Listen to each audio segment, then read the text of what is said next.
Welcome to the second of four talks I'm giving this month. We're just waiting for a few more people to arrive, but I'll make a few introductory remarks. If you don't know, I'm Luke Chow. I'm here at the Morpheus Clinic for Hypnosis in Toronto at 49 Elm Street. This series of talks presents a number of subjects I had wanted to speak about for quite some time. And part of the reason I set up this space is so I can share more information about hypnosis and well-being with the public.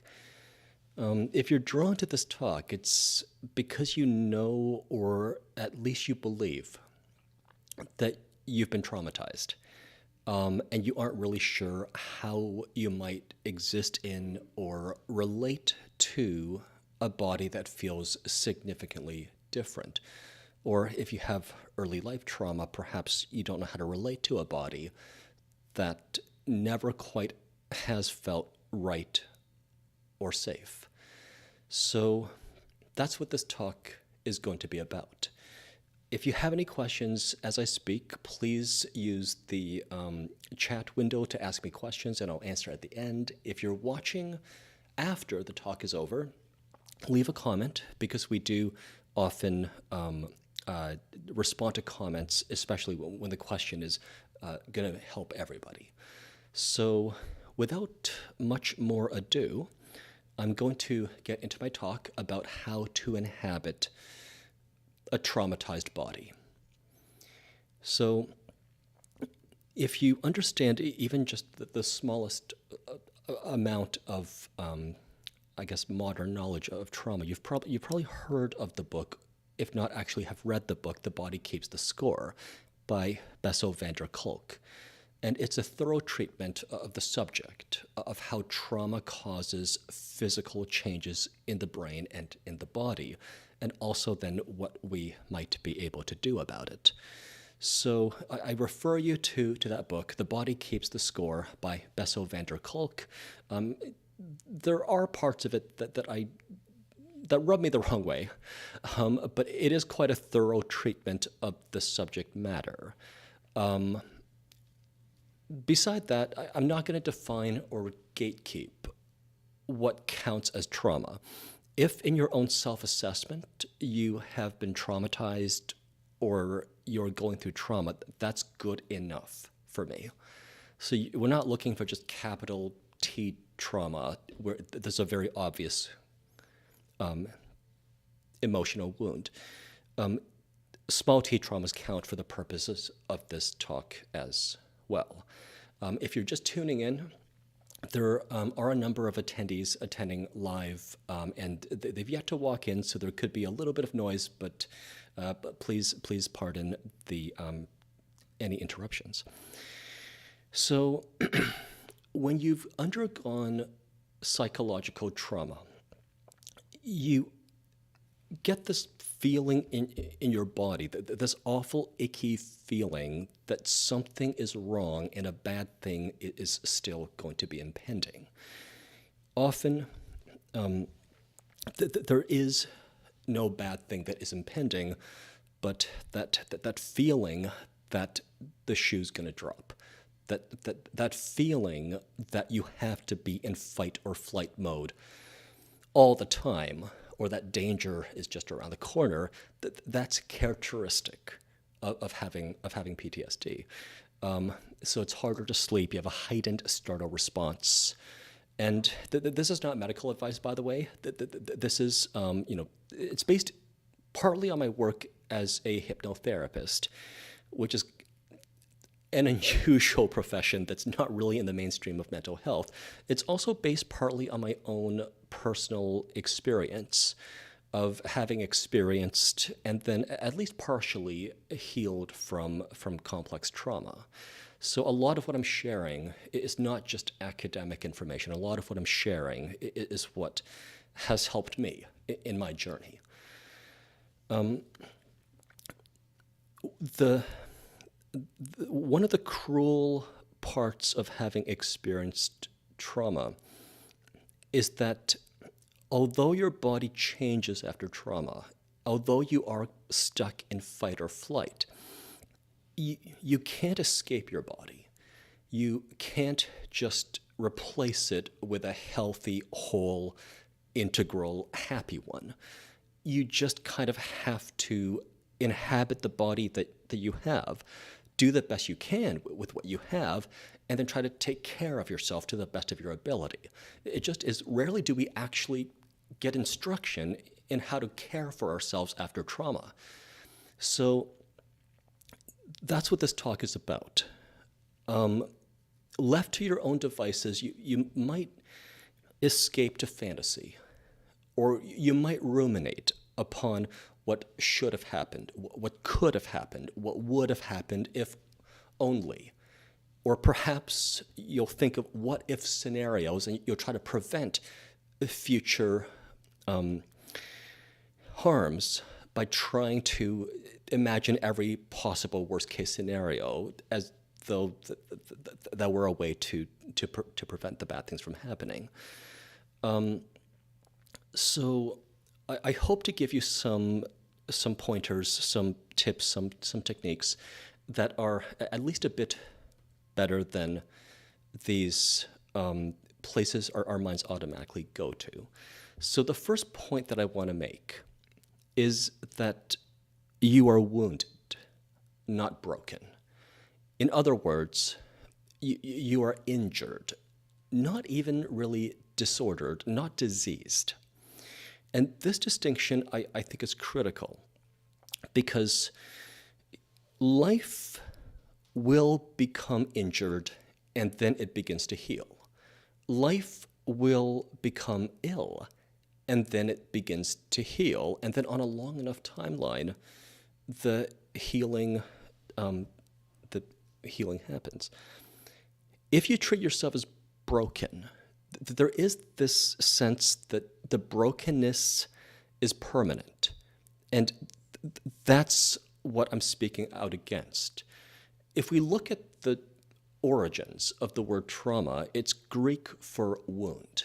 So a trauma center is going to be for car accident victims and physical wounds to the body. Here, of course, I'm talking about psychological trauma, which is a wound to your psyche.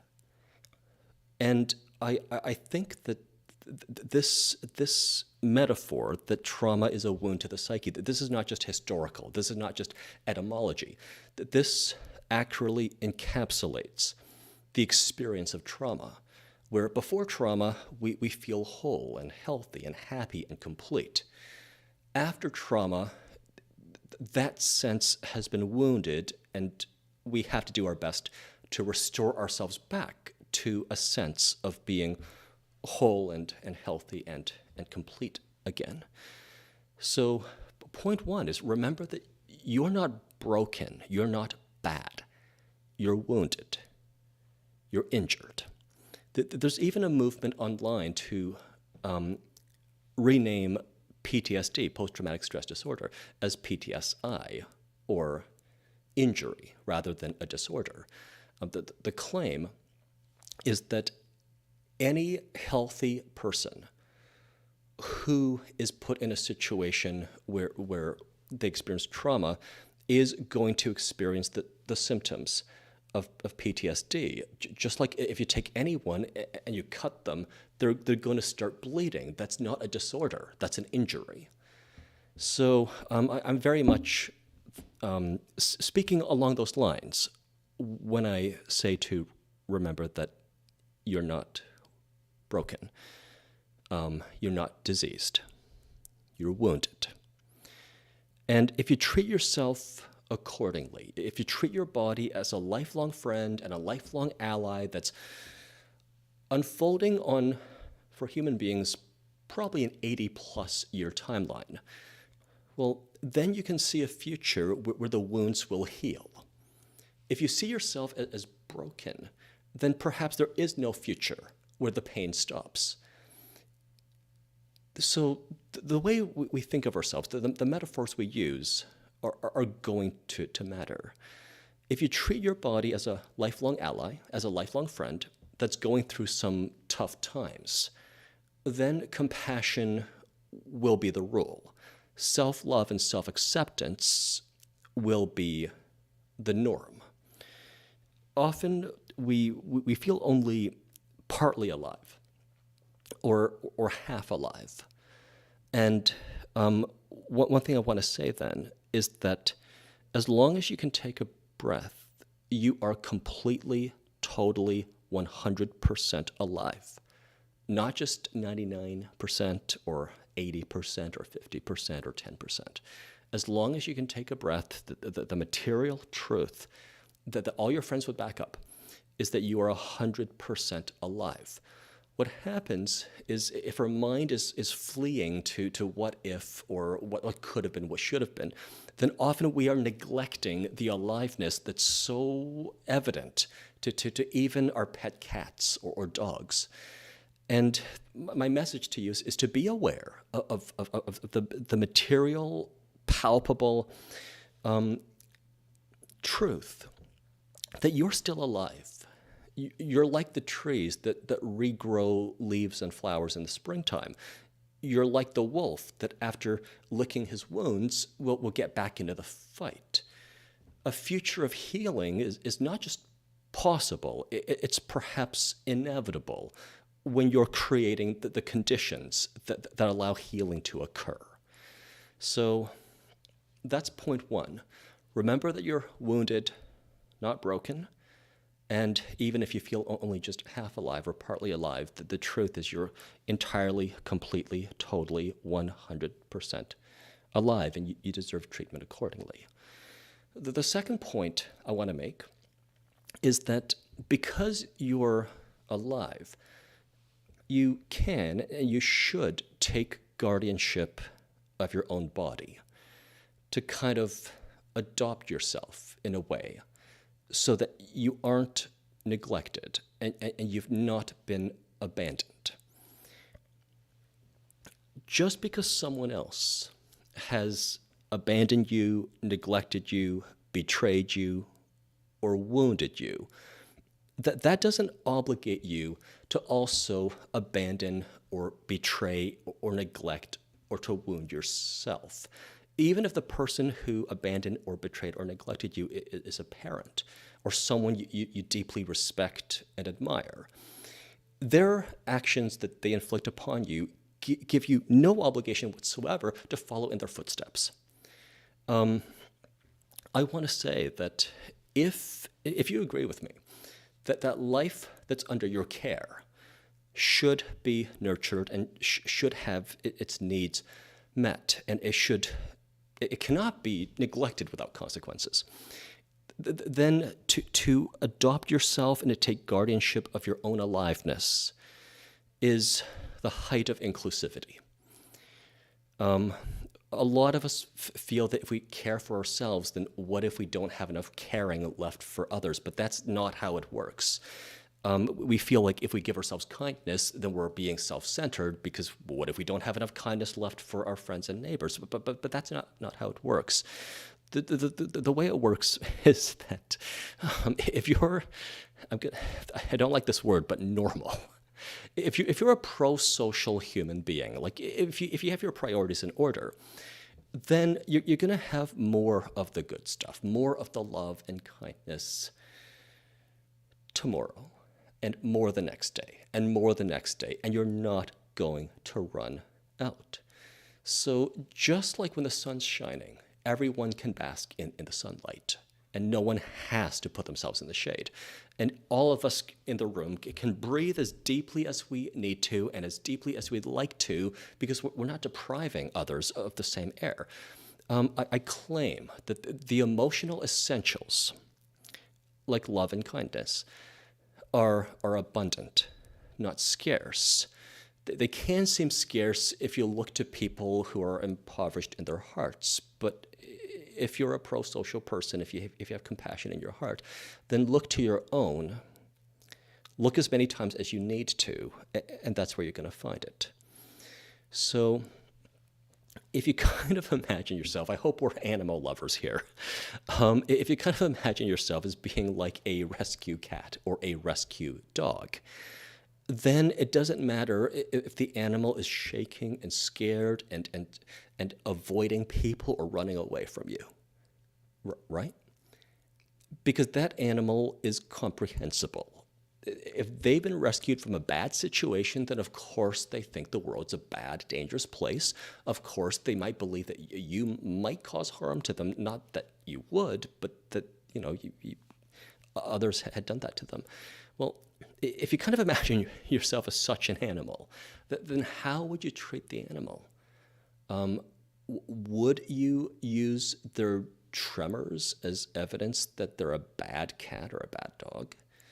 Would you use their avoidance of social contact as evidence that there's something innately wrong or bad or flawed with them? Or would you understand that the animal has been emotionally wounded, that the people who are supposed to give that animal warmth and safety and love failed? And there's nothing wrong with the cat. There's nothing wrong with the dog. It just is an intelligent enough mammal is going to react like that if their basic needs are not met. So cats and dogs kind of have, compassionate human beings to rescue them, to make sure their needs are fulfilled. Us human beings, especially once you reach adulthood, you have yourselves. You have yourselves to nurture yourself, to love yourself, to care for yourself. You have yourselves to give yourself all the essentials that you need. And if you're watching online, what you don't realize is we now have 2 dogs in the room. So if you hear like claws and scampering, so we're a dog-friendly place. I think they just have to greet each other, and then they're going to calm down. So because you're a human being, you have the self-awareness to make self-love count. You have the self-awareness to make self-care count. You have the self-awareness to make self-respect count. And indeed, I claim that your self-love comes from the best informed authority about you, and your self-respect comes from the person who knows you best, and your self-care comes from the one person who can guarantee that you will not be neglected no matter where you go or what's going on. So this is point 2. Take guardianship of your body and your aliveness, which are yours and all yours, especially in adulthood, so that another person's abandonment or betrayal of you does not obligate you to abandon or betray yourself at the same time. The third point that I want to share is that because you're alive, you have physical needs. You should meet your own physical needs. And I think because after trauma, we often get distracted from the simple truth that we are alive. Sometimes we don't even breathe deeply enough. Or if we think that danger is imminent, we're holding our breath like we're waiting for the T-Rex to pass while we're hiding. But when there is no imminent threat or danger, then yes, you can breathe deeply enough. Then no, you do not have to brace for any impending impact that is to come, because no impact is going to come. If you are relaxed, no bad thing's going to happen because you're relaxed. If you're breathing deeply, no bad thing's going to happen because you're breathing deeply. It's not like the velociraptors are around the corner and they're about to pounce on you, even if that is what it feels like. Good nutrition and adequate hydration. This is essential for self-care. Often, when we're, in goblin mode and we're neglecting ourselves, we don't eat well, if at all, we don't hydrate ourselves. But these are essential physiological needs. Physical activity is a need. This is under-recognized, but physical activity is not just for hamsters, where if you get a hamster, you're going to make sure it has a wheel. It's not just for dogs, where if you get a dog, it's going to get 3 walks a day. It's not just for a goldfish, where it needs a big enough tank, and without a big enough tank, you're being cruel to the goldfish. It's not just kids who need phys ed class, who need recess. As a productive, intelligent adult, you are life too. Regular activities, not just a privilege for goldfish and hamsters. It's supposed to be for you too. It just is you have no phys ed teacher hovering over you saying 20 push-ups. So you have to kind of hover over yourself as your own guardian and make sure that you're fulfilling your most essential physical needs. Rest, relaxation, and sleep count among the physical needs. So try not to keep yourself up late at night doom scrolling on your phone. Put it down, let yourself take to sleep as an entitlement. So sleep is not something that you only get if you've worked hard enough. Sleep it's not something that you need absolutely the right conditions for, or else the night is lost. Sleep is an entitlement. We recognize this for dogs, for cats, where if they're sleeping and like we don't have to bother them, then we're probably not going to bother them. We recognize this for our friends. So let's recognize for you as well, sleep is not an option. It's not a luxury. It's not a nice to have. I want you to see sleep as every bit as much of an entitlement as the air you breathe or the water you drink. Your deprivation of sleep doesn't make other people sleep better, and your sound sleep does not mean you're neglecting your responsibilities or duties. You're actually caring for life that's yours to care for if you do sleep deeply enough.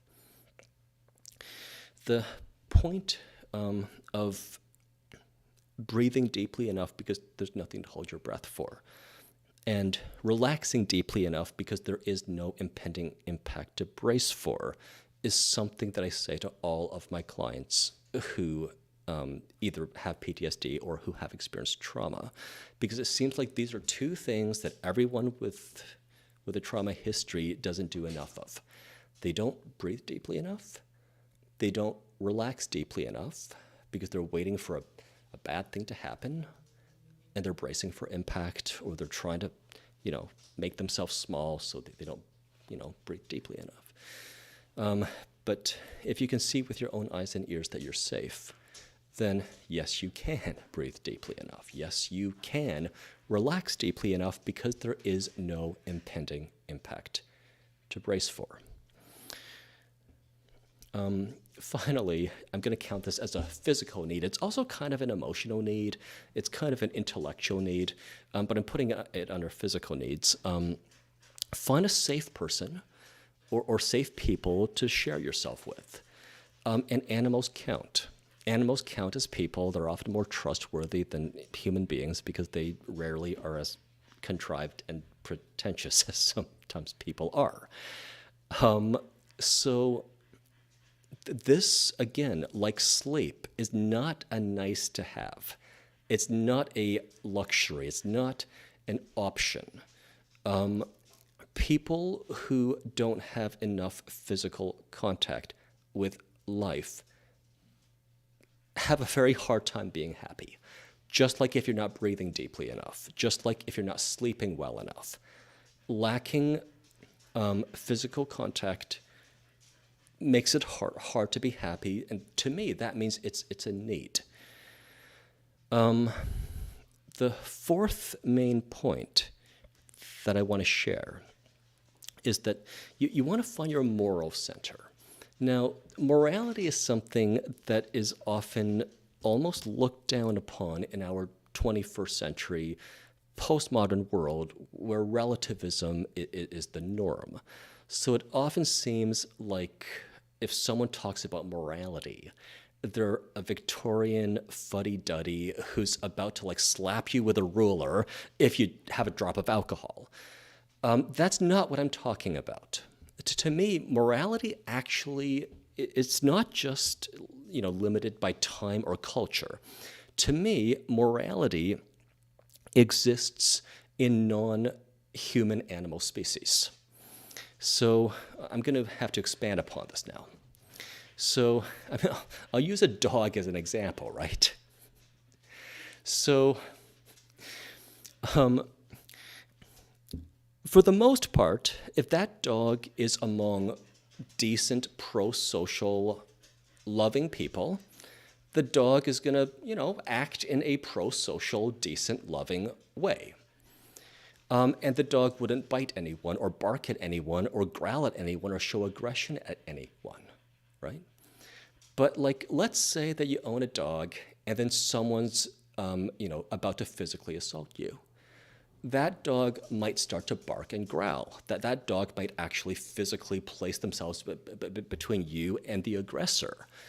And that, to me, is morality in action. Morality, simply stated, is a sense of right and wrong, good and bad, right? So if even a dog has a sense of right and wrong and good and bad, right? And, we can kind of, imagine it here because it's actually not hard to grasp a concrete morality where you protect your loved ones as opposed to watch them get harmed. Then I don't think it's a stretch to imagine that we human beings, or to even just claim that we human beings also have a kind of universal morality. I'm going to claim that this universal morality is, it's pro-social. So standards and norms that are pro-social, I'm going to say you'll find generally in cultures around the world. It's not just in the Victorian era. It's like in China, in Greece, in 500 years ago and this year. If something is pro-social, then generally people consider it to be good. If something is anti-social, so if something harms another person, if something, would steal from another, then generally across cultures and across time, it's considered to be bad. So I am speaking out against the relativistic idea that we kind of have to consider all forms of morality to be equal, or that there is no such thing as a universal morality. So the reason I harp upon this is that sometimes if you kind of believe that everyone's morality is equal and the antisocial actions of another are morally equivalent to your attempts to defend yourself from antisocial actions, then you're making excuses for a perpetrator. You're making excuses for an aggressor, which even a dog would not do if they were present. It's really only the human intellect that can do this kind of thing, where we make excuses for other people harming us, or we make excuses for other people, taking from us, or. And my message to you then is that someone else's hurtful or antisocial actions are not morally equivalent to your desire to remain unharmed. I am putting a lot of weight behind your desire to remain unharmed. I am putting a lot of weight behind your desire for people to act in pro-social ways. I am making a universal claim. I am saying that we don't have to be relativistic about this. We can just say that people who act in antisocial ways that harm others should probably be given less of a moral standing than those who act in pro-social ways that seek to connect or uplift or encourage or to help others. Again, if you have any questions or comments, either live, raise a hand at the end, or leave a comment in the chat. I am open to vigorous debate. Now, the dog has like barking and growling, right? Cats have claws, right? So like if you're a decent person and you kind of know how to approach a cat, then probably the cat's not going to easily extend their claws and scratch you. But let's say you're oblivious and you think the cat's like your plaything and you can do whatever you want with them, then, quite possibly the cat's going to go, "Wow." And then you see claws that you don't usually see. That doesn't mean there's anything wrong with the cat. That doesn't mean it's a bad cat, if the cat's been provoked. Human beings, we don't use teeth We don't use claws. We use words. This is the civilized way to do it. To use words to basically tell other people, back off, stay away, you can't do that, this is wrong. In whatever words you deem most fitting. But it's probably going to be some variation of the word no. So, no, no thank you, absolutely not a chance, I cannot abide by that.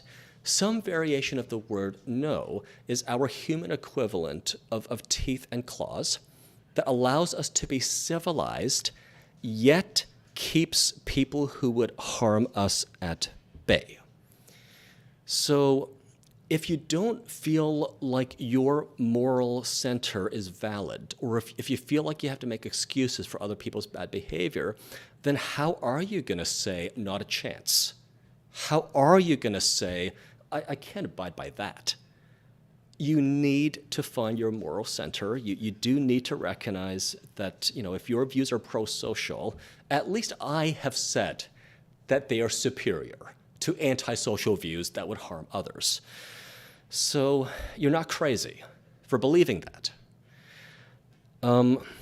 So a lot of people, I think, who have difficulty setting boundaries, knowing what boundaries are, or enforcing boundaries, it's because they've lost touch with their own morality. I've found, at least with my clients, that once we connect with our morality, once we kind of, set aside the idea that, all views of human conduct have validity, then people are much more easily able to define boundaries, to set them, to communicate them, and to enforce them. But you do have to tap into the fire within. This is the wolf at the door or at the entrance of their den, telling the intruder to back off because the cubs are inside. This is the tiger who attacks, I don't know, like some poacher or something, because that person has bad intentions. Now, we don't attack or kill people, we shouldn't, but we use words, and it's not equivalent. Saying no is not equivalent to doing violence upon someone. Saying back off, saying not a chance, no way, is not doing harm. Just like the cat that goes, wow, when someone's been an aggressor toward the cat, is not a bad cat. So I'll try not to keep going on about this particular subject. I'm summarizing it again as find your moral center, because this fire within that wants to defend what's good and right and fair, this is what allows you to set boundaries and to enforce them. Without this moral center, I see people failing over and over again to set and enforce boundaries. With this moral center, I see people succeeding. So if your morality is basically pro-social, if you don't make excuses for people who would harm others, or if you don't want to any longer, then at least you have me to say that you're not crazy. Point 5. Believe the evidence of your senses. So we're moving from moral philosophy to epistemology. I'm going to say senses in contrast with memory, imagination, and rationality. So there are various ways where we might try to navigate the world, various ways where we might try to figure out what's right or what's truthful or what's real. And this is the empiricist view, that the best guide to truth that we have will be the evidence of our eyes and our ears and our senses. It's in opposition with the rationalist view, where we think, if only I close my eyes and try to figure out what's real, then I can arrive at truth. But The evidence of your senses I'm going to claim, and you can dispute it at the end or in the comments if you'd like. But I claim that your senses provide evidence of truth, and pure reason does not. Memory and imagination also are not good guides to truth. So if you're driving a car or riding a bike, even along a familiar path, right? If you're going to navigate that path well, you have to do it with your eyes and your ears. If you close your eyes and you put in earplugs and you try to navigate that path with memory, then all it takes is, one extra pedestrian where you don't expect it for you to cause an accident. If you close your eyes and you try to navigate that path with just imagination, so maybe you memorized a map and you're trying to navigate with imagination and not sensory input, you're probably also going to get yourself hurt. So, I use this simple analogy of riding a bike or driving a car because we've all done something like that, or, to make the point that our senses are the best way to navigate not just a physical path, but I'm going to claim a new relationship. So more than trying to imagine or speculate, more than trying to remember your last relationships, believing your eyes and ears when you see and hear the person in front of you, or you see their text, or you hear their voice on the phone. Believing your senses it's the best way to navigate that relationship. If you're starting a new business, there's only so much planning you can do inside your head, that there's only so much reasoning you could do in your head. At some point, you have to start operating upon the world and then using your senses to kind of see the feedback you get from your earliest customers or from market research. And again, empiricism, valuing the visible, measurable evidence is going to be your best guide to truth, and not just pure reason, and definitely not imagination. Imagination is a good starting point for starting a new business, especially an entrepreneurial venture. But at some point, what you imagine comes in contact with reality. And memory as well. It gives only evidence of your past, and sometimes distorted or selective evidence of your past. Your senses are not perfect. These dogs can smell much better than I can. I can see better than they can. Our senses are not perfect. But as a guide to truth, our senses will be better than just imagination, just memory, just reason. This is especially pertinent if you've been gaslighted. If you've been gaslighted, your reasoning will trick you into believing that someone who is not present could actually know the situation better than you who were present. Again, it's only us human beings with our complex intellects that can think our ways into such quandaries. But if you have been gaslighted, then I think it's especially important to recognize that you can trust the evidence of your eyes and your ears, and that they do not deceive you. If you've ever read 1984 by George Orwell, I think one of the lines is the final command of the party is to ignore your own eyes and ears. I've just mangled Orwell, but it's something like that. If you want to control someone, if you want to demoralize someone, then get them to deny their own perceptions. So now I'm here, to liberate people and to empower people. So I'm saying, do not deny your own perceptions.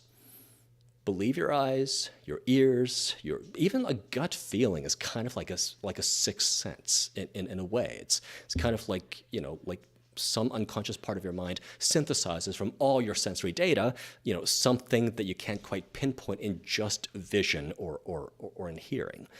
So believe your senses.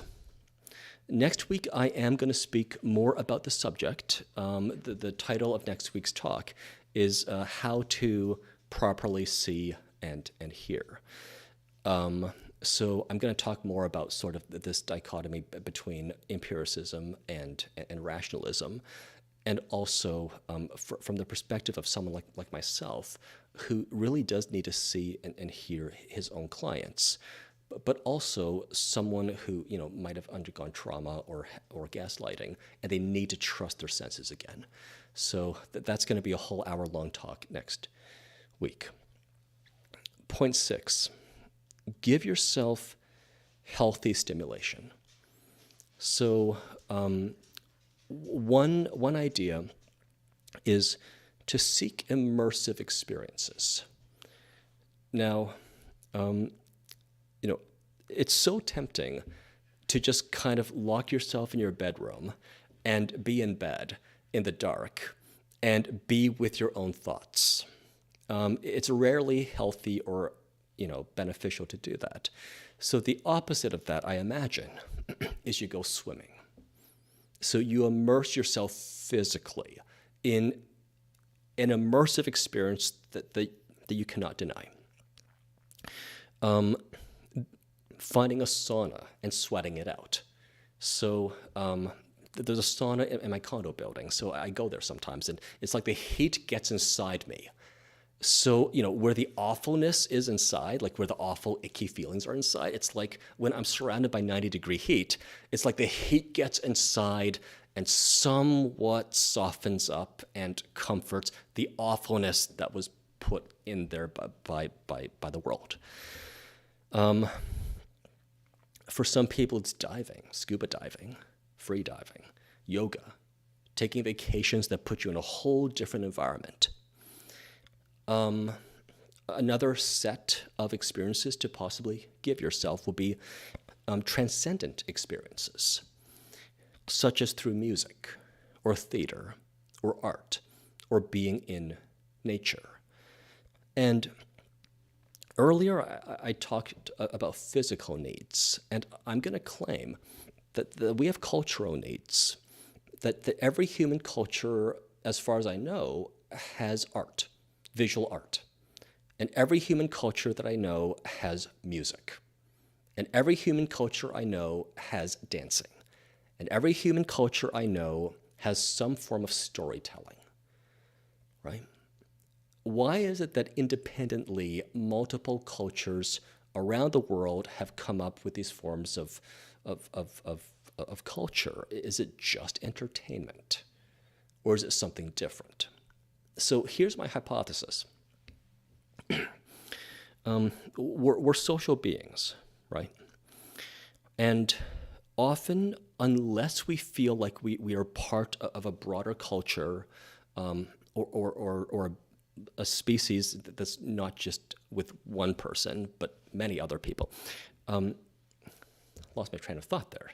I think what I was going to say is that when a story's being told, and a hero or the storyteller is describing an experience you've had or feelings you've had via the story, you know that your experiences are not just yours, your feelings are not crazy.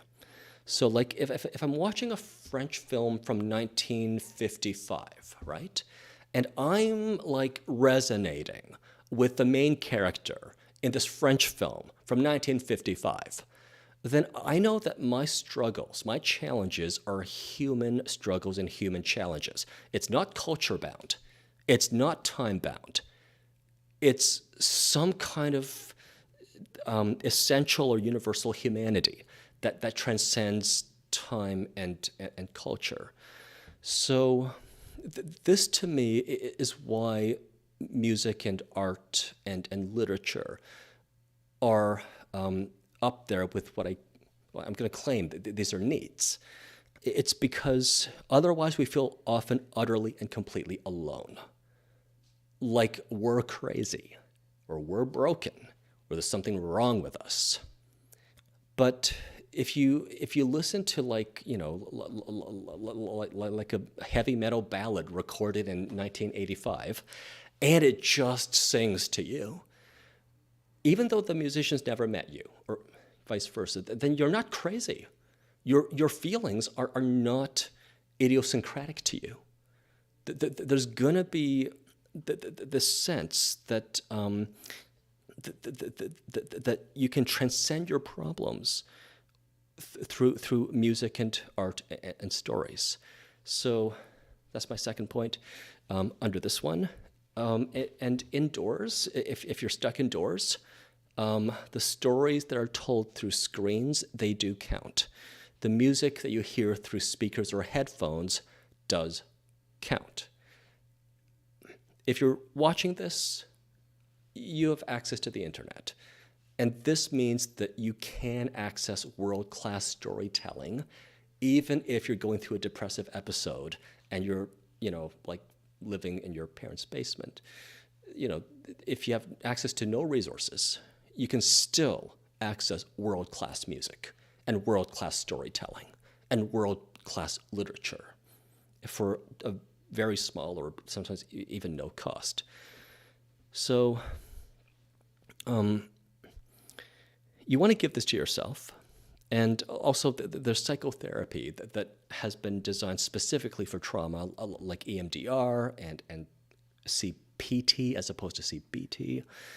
And that's another form of stimulation to help you feel that your problems are not any brokenness within you, but are actually part of the human condition or some kind of universal human experience. Point 7, keep away harms. So the obvious ones are don't drink too much, don't start smoking cigarettes, don't start using hard drugs. Those are obvious. Keep away those harms. Some less obvious ones are too much social media, too much doom scrolling.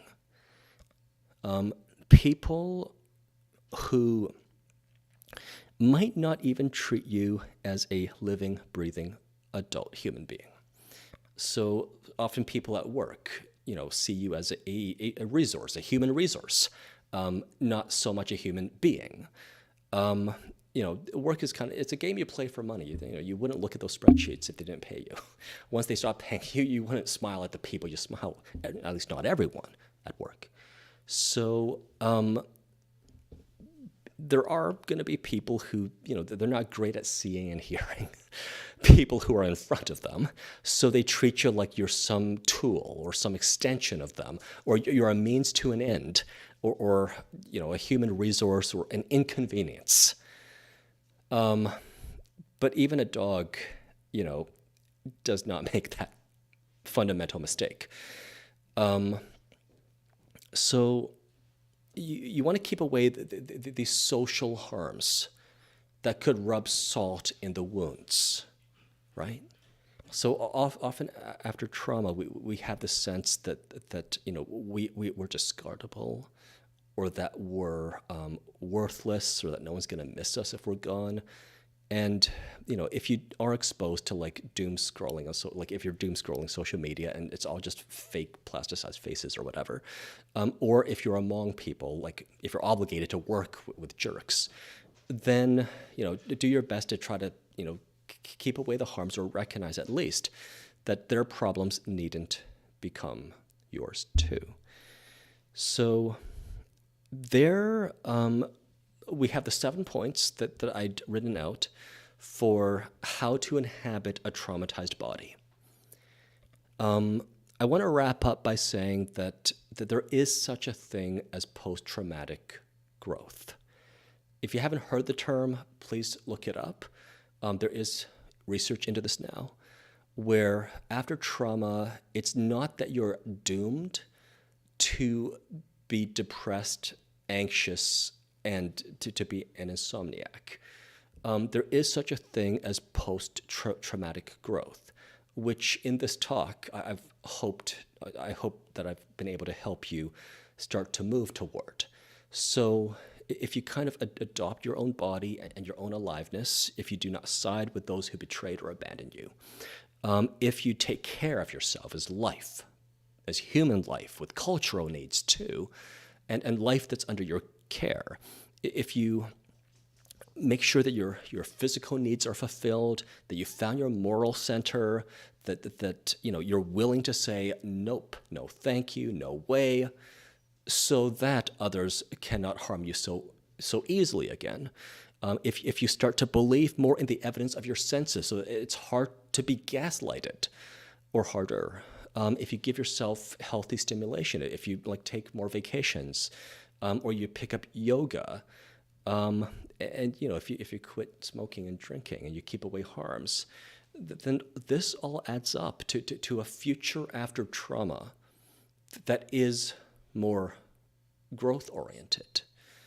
So that's my talk. I'm going to open up the floor to questions. If you're watching on YouTube, there's a chat box, so please just type in any questions that you have. If you are here, then please just raise a hand, and I'm happy to answer any questions that you might have. Just give YouTube a few moments because I know there's a bit of a lag.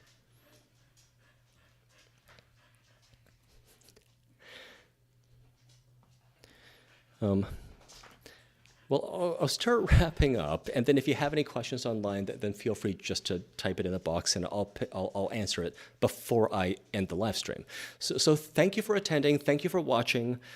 We have a free talk and live stream every Saturday this month, May 2023. The next one is about how to properly see and hear, which expands upon my point about being present and grounded, and making it harder for people to gaslight you. If you want to learn hypnotherapy, I have a course starting at the end of this month here in downtown Toronto. And if you're watching on YouTube afterward, please like, comment, and subscribe. I will go through the comments once in a while and answer any questions that are raised. Again, thank you for attending, and I hope to see you on a subsequent Saturday.